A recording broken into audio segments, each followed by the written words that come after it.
Queridos, a paz do Senhor para todos, amém?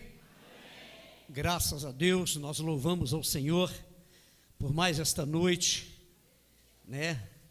Esta alegria que essa criançada gerou no nosso coração, não é? Maravilha.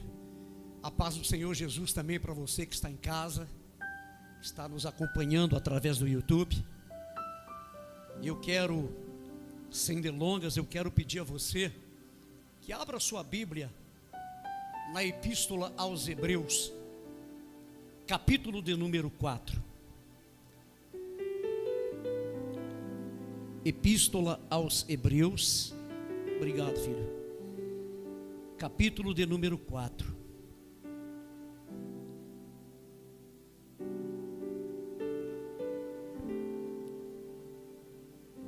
E quando você encontra, Senhor nosso Deus, eu já quero te louvar, ó Deus, pela palavra que neste momento será exposta, Pai. Esta é a palavra do Senhor. Que esta palavra, meu Deus, venha a encontrar abrigo no nosso coração, Pai. Nós sabemos o quanto precisamos ouvir a Tua palavra. Esta palavra que cada vez, Pai, que ela alcança o nosso coração, a nossa vida é ainda mais transformada. Portanto, Deus, eu quero te louvar pela poderosa palavra do Senhor, em nome de Jesus.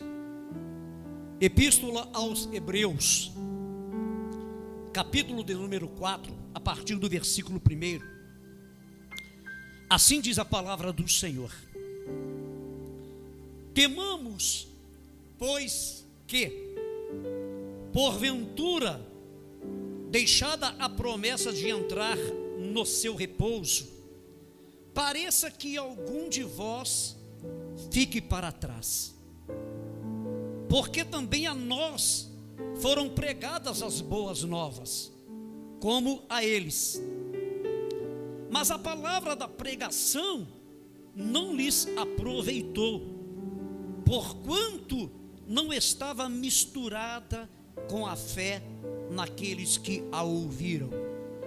Porque nós, os que temos crido, entramos no repouso, tal como disse: assim jurei na minha ira, que não entrarão no meu repouso, embora as suas obras estivessem acabadas desde a fundação do mundo. Porque em certo lugar disse assim do dia 7º, e repousou Deus de todas as suas obras no 7º dia. E outra vez neste lugar, não entrarão no meu repouso, visto, pois, que resta que alguns entrem nele, e que aqueles a quem primeiro foram pregadas as boas novas, não entrarão por causa da desobediência. Determina outra vez um certo dia, hoje, dizendo por Davi muito tempo depois, como está dito: hoje, se ouvirdes a sua voz, não endureçais o vosso coração. Porque se Josué lhes houvesse dado repouso, não falaria depois disso de outro dia. Portanto, resta ainda um repouso para o povo de Deus. Portanto, resta ainda um repouso para o povo de Deus. Porque aquele que entrou no seu repouso, ele próprio repousou de suas obras, como Deus das suas. Procuremos, pois, entrar naquele repouso, para que ninguém caia no mesmo exemplo de desobediência. Porque a palavra de Deus é viva e eficaz, e mais penetrante do que qualquer espada de 2 gumes, e penetra até a divisão da alma e do espírito, e das juntas e medulas, e é apta para discernir os pensamentos e intenções do coração. Queridos, esta epístola aos Hebreus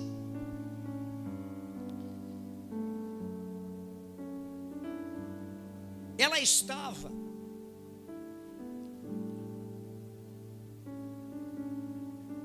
ou quando o autor a epístola aos Hebreus escreveu esta epístola, ele estava muito preocupado com a terceira geração de judeus, uma geração que nasceu após os apóstolos, que vieram logo após os apóstolos, e essa geração, essa terceira geração de judeus, estavam enfrentando em seu tempo uma terrível perseguição da parte de Roma e de alguns dos judeus daquela época. A perseguição era tão ferrenha que eles estavam sendo pressionados a voltar ao judaísmo.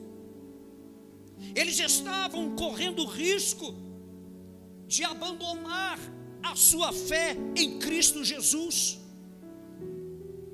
Eles estavam completamente desanimados, a ponto de que eles não tinham mais o prazer, a alegria de estar participando de cultos na igreja.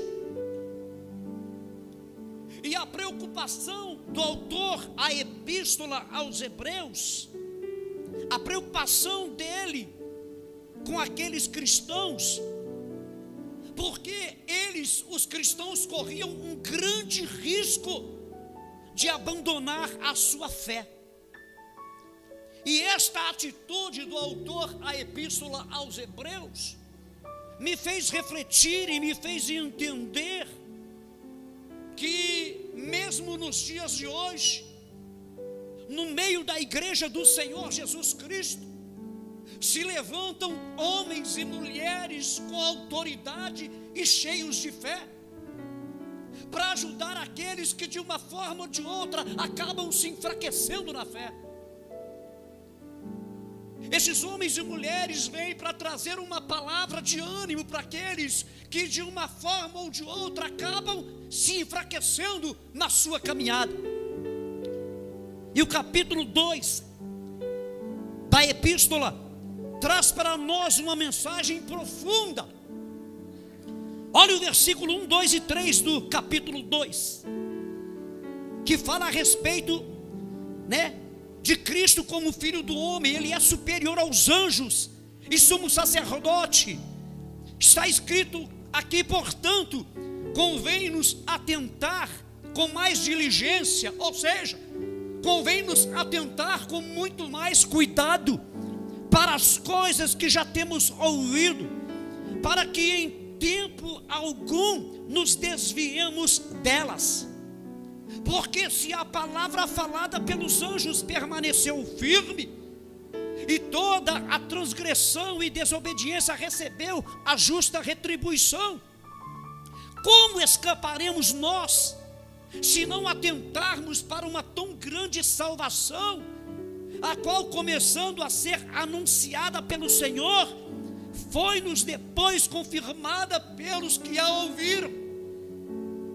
Esse texto me chama a atenção, porque a palavra, ela me traz, essa exortação. Como é que eu vou negligenciar tão grande salvação? O maior presente que nós alcançamos em Cristo Jesus. Esse texto está dizendo que nós devemos nos atentar com mais diligência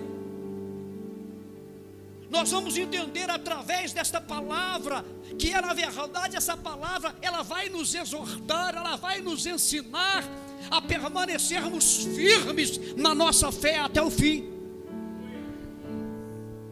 Já o capítulo 3 vem falando do perigo gerado pela incredulidade e desobediência.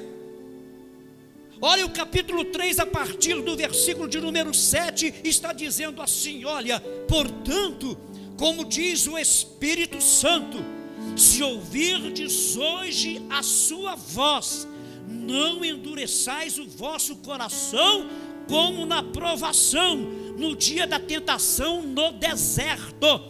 Está apontando para os israelitas no tempo do deserto, onde vossos pais me tentaram, me provaram e viram por 40 anos as minhas obras. Por isso me indignei contra esta geração e disse: estes sempre erram no seu coração e não conheceram os meus caminhos. Assim, jurei na minha ira que não entrarão no meu repouso. Você conhece a história do povo de Israel, a história que fala de um povo que viveu, como o pastor Marcel hoje fez menção, 430 anos vivendo como escravos, vivendo sobre a opressão dos egípcios. Mas chegou o tempo em que a libertação veio, e junto com a libertação eles receberam a grande promessa de Deus para a vida deles. Vocês estão saindo hoje daqui, vocês estão alcançando a libertação, e eu vou levar vocês para uma terra boa, uma terra que mana leite e mel, uma terra espaçosa. Cada um daqueles israelitas saíram na talha do Egito, levando no coração deles a certeza de uma promessa. Só que infelizmente, no decorrer da caminhada, eles começaram a falhar. Sabemos que um dos principais princípios estabelecidos por Deus é o princípio da obediência. Aqueles 600 mil homens que saíram do Egito, junto com esposas e crianças, agora atravessam um deserto de provação. E no decorrer da caminhada eles acabaram esquecendo da promessa. Eles começaram a viver uma vida de murmuração. Haja visto que quando chega no livro de Números, quando Deus manda os espias ir lá em Canaã espiar a terra, a maioria deles voltou com uma resposta completamente contrária àquilo que Deus esperava que eles trouxessem.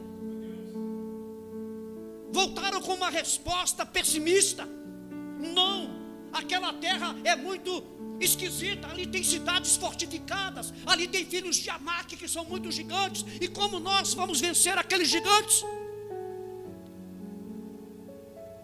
Haviam dois no meio deles que tiveram a mesma visão, mas trouxeram um relatório positivo. Lá tem gigantes, a cidade fortificada, mas Deus falou que nós vamos subir e vamos vencer. Oh, aleluia, aleluia. Acompanha comigo. Oh, aleluia, glória a Deus. Observa que o descanso do qual o texto que nós lemos fala, ele é o tópico do capítulo de número 4. O capítulo 4, ele vai nos falar, irmãos, de um descanso, de um repouso para todo o povo de Deus. E isso não vai acontecer aqui na terra não, tá, irmãos? Isso vai acontecer ali em cima. Por esse motivo, o autor encoraja os cristãos de todos os tempos a prosseguirem firmes na fé até o fim, sem desanimar, sem pensar em voltar atrás. Se você olhar o livro do profeta Daniel, no último capítulo e último versículo, ele recebe também uma palavra de encorajamento, porque Daniel enfrentou muitas dificuldades enquanto ele estava na Babilônia. Mas a palavra de encorajamento que vem para o coração dele é: Daniel, tu porém vai até o fim, descansarás, Daniel, tu vai morrer, mas depois de algum tempo tu vai levantar para receber a tua herança. Aleluia, aleluia. Nós vemos aqui no capítulo 4, esse capítulo ele fala de um descanso, e esse descanso aponta para a vida eterna. Você está com a Bíblia aberta aí? Acompanha comigo o versículo 1 do capítulo 4. Temamos, pois, que porventura, deixada a promessa de entrar no seu repouso, pareça que algum de vós fique para trás. Observe uma coisa, o autor dessa epístola aqui, ele se apresenta neste momento como alguém que estava completamente preocupado.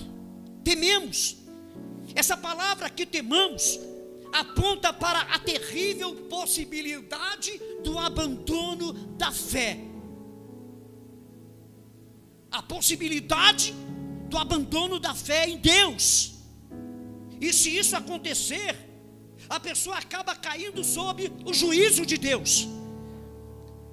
Então, o autor aqui, ele se apresenta como alguém que estava preocupado com aquela geração de hebreus, temendo que no decorrer da caminhada alguns ficassem para trás, como aconteceu com aqueles que eu te falei que saíram do Egito.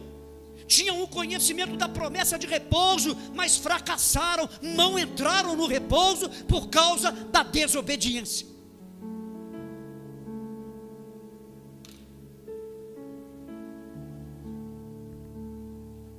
Se nós perguntássemos aqui, quem está disposto a chegar no céu, todos nós levantaríamos a mão. Amém ou não amém? Quem está disposto aí, levanta a sua mão. Você pode olhar para quem está do teu lado aí?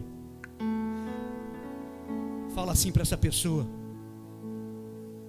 meu irmão, a palavra de Deus, ela nos ensina que para chegarmos lá, nós não podemos falhar na obediência. Aleluia, aleluia. Versículo de número 2 do capítulo 4. Porque também a nós foram pregadas as boas novas, como a eles, mas a palavra da pregação nada lhes aproveitou, porquanto não estava misturada com a fé naqueles que a ouviram. Você percebeu uma coisa? Esse versículo aqui fala de dois grupos de pessoas. Aquelas pessoas que não creem, algumas consideradas até ateus. Ateu é aquele que não acredita em nada. E o grupo das pessoas que creem, aquelas pessoas que acreditam nas promessas de Deus, como foi pregado aqui na palavra introdutória, pessoas que creem que Cristo foi à cruz, Ele morreu, mas o terceiro dia ressurgiu, está assentado à destra de Deus, e há de vir a buscar a igreja. Posso ouvir um glória aí, não? Aleluia. Então fala aqui dois grupos de pessoas, eles e nós, ou seja, aqueles que não creem e os que creram. Eles não tiveram fé, irmãos, para receber a palavra da promessa. Olha o versículo 3. Porque nós, os que temos crido, entramos no repouso, tal como disse: assim jurei na minha ira, que não entrarão no meu repouso, embora as suas obras estivessem acabadas desde a fundação do mundo. Queridos, este repouso do qual a palavra está falando é para aqueles que creem e que levam a sua fé até o final e que não duvidam da promessa. Os incrédulos e desobedientes não entraram, como aconteceu com Israel no deserto. Versos 6 e 7. Visto, pois, que resta que alguns entrem nele, e que aqueles a quem primeiro foram pregadas as boas novas não entraram por causa da desobediência, determina outra vez um certo dia, hoje, repita comigo, diga hoje, dizendo por Davi muito tempo depois, como está escrito: hoje, se ouvirdes a sua voz, não endureçais o coração. Sabe o que Deus está ministrando ao meu e ao seu coração? A promessa que Ele tem para a tua vida, ela está de pé, ela não caiu no esquecimento. Aquilo que Deus prometeu para você, como diz as escrituras sagradas, pastor Marcel, Ele é fiel para cumprir. Nós estamos falando aqui de um descanso prometido para o povo de Deus, mas é um descanso não temporário, é um descanso eterno. Aleluia, aleluia. Então, o que o Espírito Santo de Deus está transmitindo para mim e para você aqui nesta noite é: não perca a alegria da salvação. Não esqueça que a promessa do descanso está de pé. Deem crédito à minha palavra, não duvidem da minha promessa. Oh Jesus, aleluia. Olha os versos 9, 10 e 11. Onde vossos pais, aliás, 9, 10 e 11. Portanto, resta ainda um repouso para o povo de Deus. Meu Deus, isso aqui é muito lindo. Alguém pode dar um glória a Deus aí?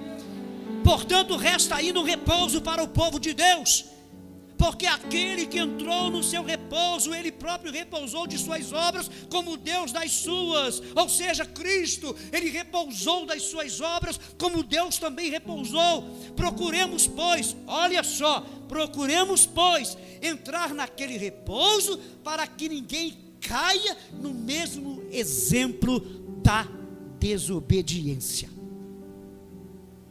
Assim como o nosso Deus entrou para o seu descanso, depois de criar todas as coisas, Jesus entrou no seu descanso e promete para nós nesta noite que o nosso descanso também vai acontecer, para a glória dele, aleluia.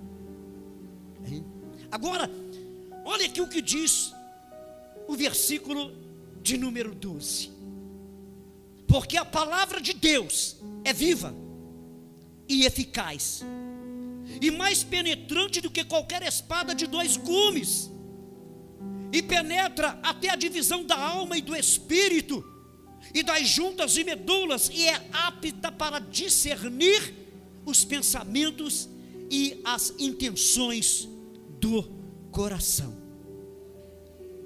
O autor da epístola aos Hebreus está dizendo: olha, essa palavra, oh glória, essa palavra que você tem nas suas mãos é uma palavra viva, é uma palavra que produz vida. Aleluia. Lembra de Simeão ou de Simão Pedro, lá em João 6, quando ele declara: Senhor, para quem iremos nós? Tu tens as palavras de vida eterna. O autor está dizendo aqui: essa palavra é viva porque ela é uma produtora de vida.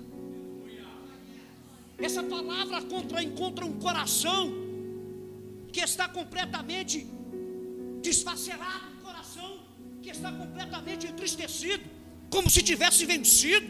Essa palavra, quando entra nesse coração, produz vida na vida da pessoa. Oh, aleluia, aleluia. E ele vai dizer mais aqui no versículo 12: esta palavra, ela é viva. Engraçado que eu estava me lembrando aqui, esse versículo aqui, irmãos, o versículo 12, ele é considerado um versículo profundo, ele é considerado um versículo poderoso. Por quê, pastor? Porque ele fala da capacidade da palavra de Deus em agir de forma transformadora, quando ela penetra no coração do homem. E ele não para por aí.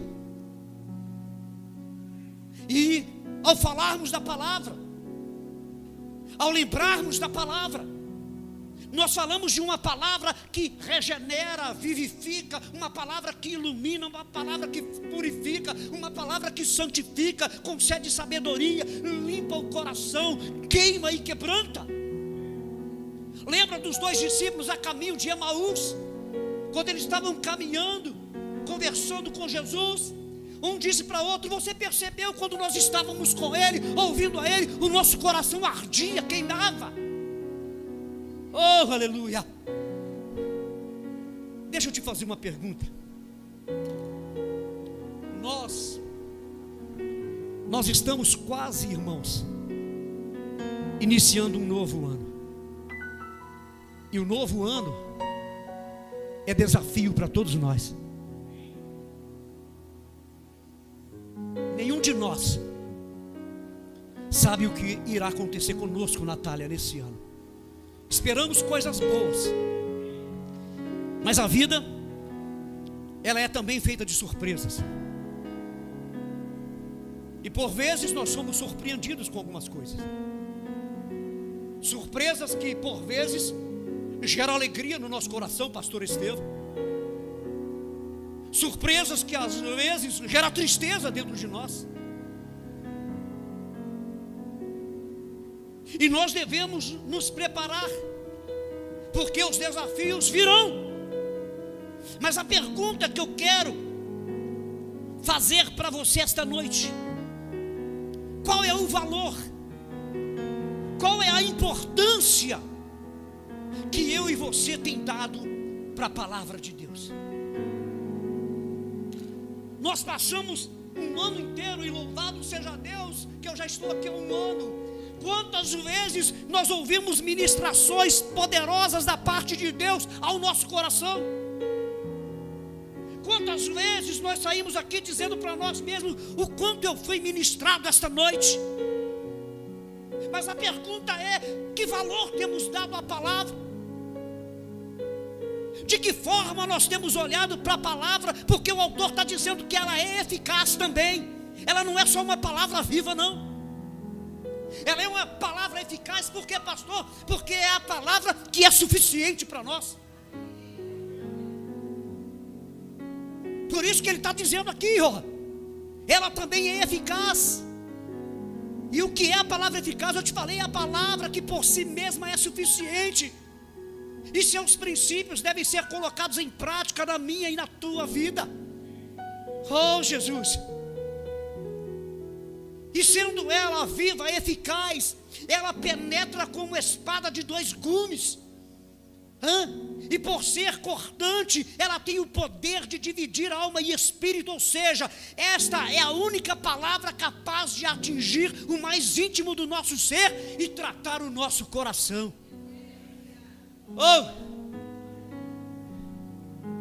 E segundo o escritor, essa palavra alcança juntas e medulas. As juntas são responsáveis pela nossa energia, enquanto a medula produz o sangue, e sangue é vida. E nós temos vida em Cristo Jesus. Aleluia! E ele ainda diz que essa palavra, ela é apta para discernir. O que é isso? Ou seja, para nos trazer entendimento. Ou seja, ela, a palavra, nos revela aquilo que pode estar acontecendo no íntimo do nosso ser. Oh, Jesus! E já que estamos falando da palavra de Deus, o tema central, tanto desta epístola quanto de toda a Bíblia Sagrada, é o Senhor Jesus Cristo. Tanto que todo o Antigo Testamento fala da preparação do advento, ou seja, da chegada do Messias. Os evangelhos apresentam a manifestação de Cristo ao mundo como Redentor. O livro de Atos dos Apóstolos fala da propagação de Cristo pela igreja. As epístolas paulinas apresentam a doutrina de Cristo para a igreja. O livro do Apocalipse nos mostra Cristo consumando todas as coisas.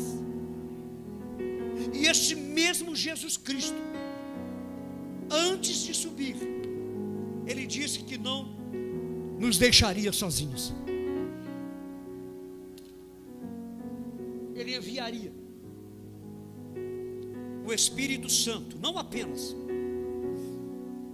para nos consolar, para nos confortar, mas é para estar conosco todos os dias, ajudando cada um de nós na nossa caminhada.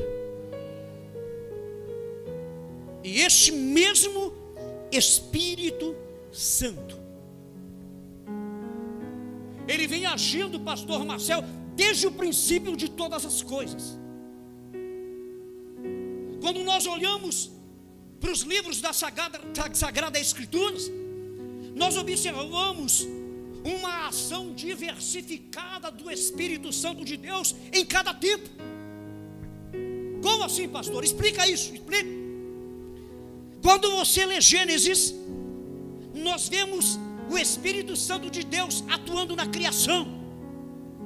Quando você lê o livro de Êxodo, nós vemos o Espírito Santo guiando o povo de Israel pelo deserto. Quando você entra em Levítico, nós vemos ele santificando o sacrifício. Alcançando o livro de Números, vemos ele como a água viva que flui da rocha. Quando você passa por Deuteronômio, nós vemos ele trazendo a lei à memória do povo. Entrando em Josué, nós vemos o Espírito Santo de Deus atuando no calor das batalhas.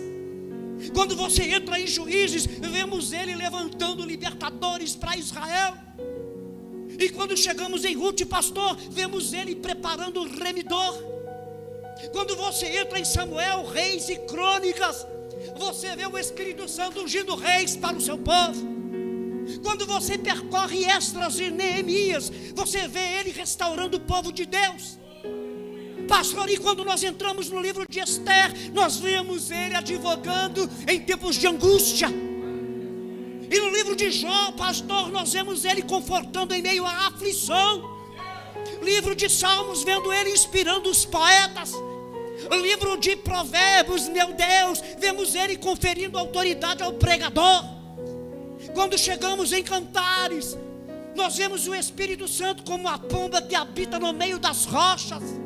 Quando você chega nos evangelhos, você vê o Espírito Santo atuando na vida e no ministério de Cristo. Quando você alcança Atos dos Apóstolos, você vê o Espírito Santo operando maravilhas no meio da igreja. Quando você alcança, oh aleluia, as epístolas paulinas, você vê o Espírito Santo instruindo as igrejas. Quando você chega no livro do Apocalipse, você vê o Senhor Jesus declarando assim: olha, quem tem ouvidos, ouça o que o Espírito diz às igrejas. Oh!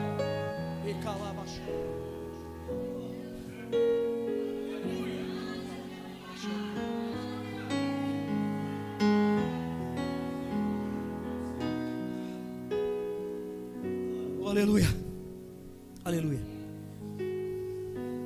Está escrito na epístola que nós lemos: hoje, se ouvirdes a voz, não endureçais o vosso coração. Aleluia. Hoje, queridos, esse mesmo Espírito é aquele que nos guia em toda a verdade. E aí eu me lembro, sabe? Eu me lembro mais uma vez dos evangelhos. Por quê, pastor? Porque eu entendo pelos evangelhos que o Senhor Jesus não veio a este mundo apenas para curar enfermos. Jesus não veio a este mundo apenas para restaurar vidas. Jesus não veio a esse mundo apenas para ressuscitar mortos. Jesus não veio a esse mundo apenas para dar vistas aos cegos. Na verdade, Jesus veio a este mundo para transformar vidas. Ele veio para mostrar o caminho da salvação. 2 Coríntios 5,18. E tudo isso provém de Deus, que nos reconciliou consigo mesmo por Jesus Cristo e nos deu o ministério da reconciliação. Deus em Cristo estava ali, reconciliando consigo o mundo, não lançando em conta os pecados dos homens, e nos confiou esta mensagem da reconciliação. A bem verdade é que esta é a tônica do ministério de Cristo. Esse é o grande propósito do Senhor, trazer de volta o homem que estava perdido. Quem pode dar um glória a Deus aí porque foi encontrado? A graça te alcançou para viver uma plena e verdadeira comunhão com Deus. Então, queridos, aquele repouso, né, pastor, está reservado, está preparado para aqueles que verdadeiramente creem. Aleluia. Olha Mateus 18:11. Porque o Filho do Homem veio salvar o que se tinha perdido. Querido, essa é uma verdade. Eu posso dizer por mim mesmo, estava completamente perdido. Já dei tem um tempinho aqui ainda, eu já dei um testemunho, né, pastor? Você já ouviu falar do testemunho do pastor Miguel? Já viu? Como é que Deus transforma a vida de um homem? Pastor, eu não sabia não, pastor, não sabia. Eu te conto, tenho vergonha não. Eu era um bebum, vivia na prostituição. Quando eu abria a boca, saía uma metralhadora de palavrões. Uma garrafa de cachaça por dia, uma caixa de cerveja, uma garrafa de uísque, 3 maços de cigarro por dia, mais a droga que eu experimentava. Mas como tudo aconteceu, pastor? Tudo começou com ela. Ela falou: meu bem, eu vou para a igreja dos crentes. Eu falei: vai mesmo, é? Então pode ir, fica à vontade. Eu vou continuar no meu botequim. Vou continuar lá, saboreando a minha cachaça.